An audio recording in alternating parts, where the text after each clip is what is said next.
సర్వమంగళమాంగళ్యే శివే సర్వార్థసాధకే శరణ్యే త్రయంబకే దేవి నారాయణీ నమోస్తుతే. వాగర్తావివ సంపృక్తో వాగర్త ప్రతిపత్తయే జగతః పితరౌ వందే పార్వతీ పరమేశ్వరం. జ్యోతిషాభిమానులందరికీ నమస్కారం. 2025 మే మాసంలో 12 రాసుల వారికి గోచార రీత్యా మాస ఫలితాలు. ప్రధానంగా ఈ 2025 మే మాసంలో గ్రహాల యొక్క స్థితిగతులు, సంచారగతులను గన పరిశీలిస్తే గ్రహరాజు అయినటువంటి సూర్య భగవానుడు మే 14 వరకు మేషరాశిలో తన సంచారాన్ని కొనసాగించి మే 14 తర్వాత ఆయన వృషభ రాశిలోనికి ప్రవేశిస్తాడు. ఇక కుజగ్రహము ఈ మే మాసమంతా కూడా కర్కాటక రాశిలోనే తన సంచారాన్ని కొనసాగిస్తాడు. బుధగ్రహము మే 6 వరకు మీనరాశిలో ఉండి 6 తర్వాత మేషరాశిలోనికి ప్రవేశించి 23వ తారీఖు వరకు అనగా మే నెల 23 వరకు మేషరాశిలో తన ప్రయాణాన్ని కొనసాగించి ఆ తర్వాత అనగా మే 23 తర్వాత ఆయన వృషభ రాశిలోనికి ప్రవేశిస్తాడు. ఇక బృహస్పతి గురువు మే 14 వరకు వృషభ రాశిలో సంచారం కొనసాగించి ఆ తర్వాత మిథున రాశిలోనికి ప్రవేశిస్తాడు. శుక్రగ్రహము ఈ 2025 మే మాసం అంతా కూడా మీన రాశిలో తన సంచారాన్ని కొనసాగించే పరిస్థితి కనిపిస్తుంది. అలాగే కర్మకారకుడు వృత్తికారకుడు అయినటువంటి శని భగవానుడు మీనరాశిలోనే ఈ 2025 మే మాసం అంతా కూడా తన సంచారాన్ని కొనసాగిస్తాడు. ఇక రాహువు మే నెల 18 వరకు మీనరాశిలో సంచరిస్తూ మే నెల 18 తర్వాత ఆయన కుంభరాశిలోనికి వెనుకకు మరలి తన సంచారాన్ని కొనసాగిస్తాడు.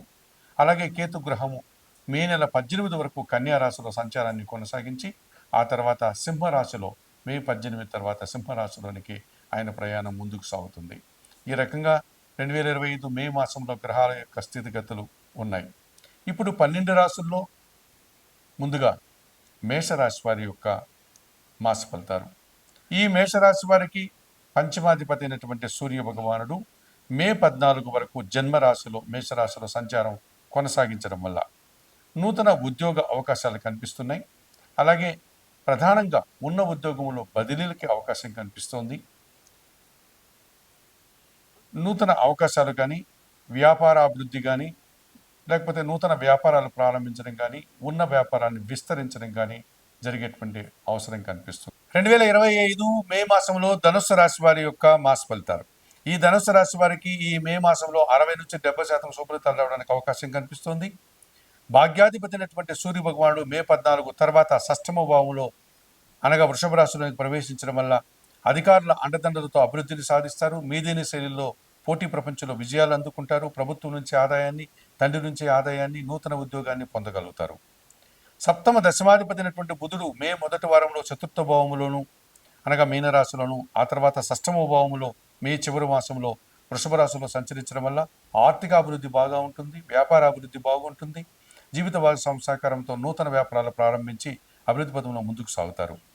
జన్మరాశ్యాధిపతి చతుర్థాధిపతి అయినటువంటి గురువు మే 14 తర్వాత సప్తమ భావములో మిథున రాశిలో ఆయన సంచారం కొనసాగించడం వల్ల సానుకూల వాతావరణం లభిస్తుంది. సమాజంలో గుర్తింపును తెచ్చుకోగలుగుతారు. మీదైనటువంటి శైలిలో మంచి విజయాలు సాధిస్తారు. విద్యాభివృద్ధిని పొందగలుగుతారు. ఆనందంగా కాలం గడుపుతారు.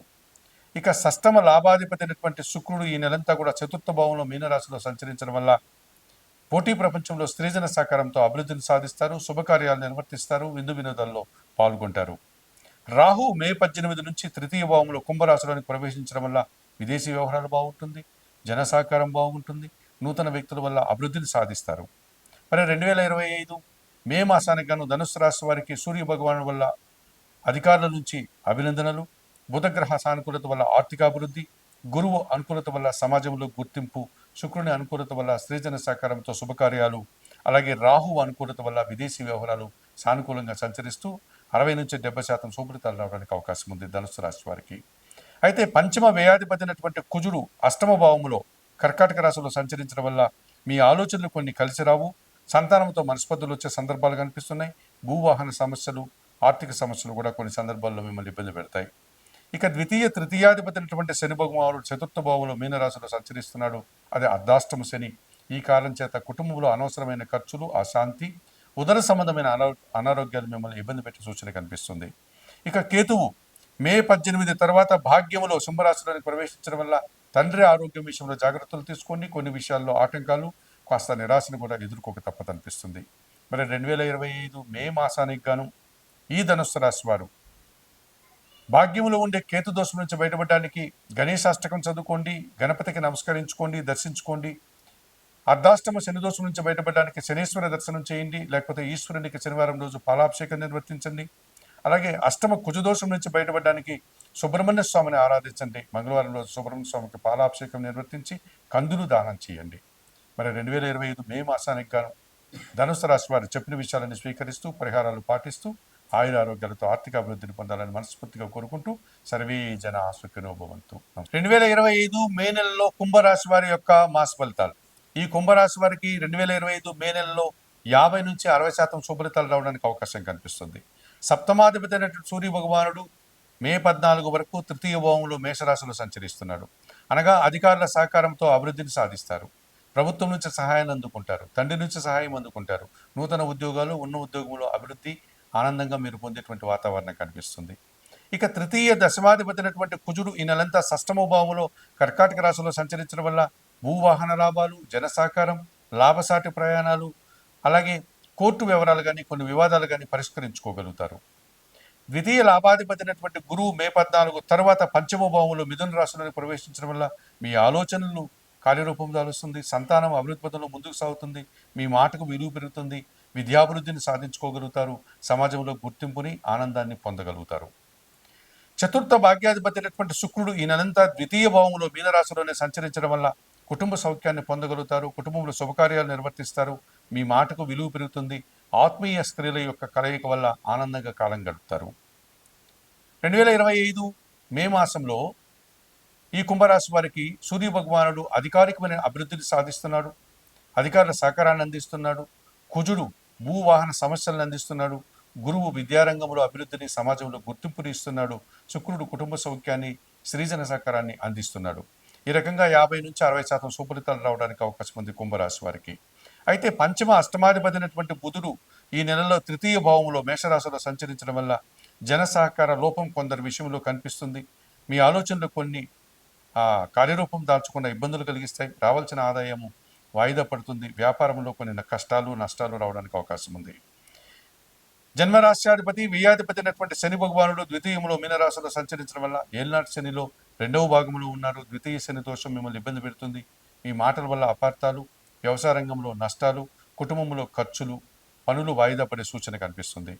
ఇక ద్వితీయములో అనగా మీనరాశిలోను, జన్మరాశిలో కుంభరాశిలోను రాహు యొక్క సంచారం అంత మంచిది కాదు. అలాగే అష్టమ భావంలో కన్యారాశిలోను, సప్తమ భావంలో కేతు సంచారం కూడా అంత మంచిది కాదు. ఇది రాహుకేతు దోషాన్ని సూచిస్తుంది. మీరు ఆశించిన పనులు ఆటంకపడడం, నిరాశపడేటువంటి సూచన కనిపిస్తుంది. మరి 2025 మే మాసానికి గాను ఈ కుంభరాశి వారు ద్వితీయ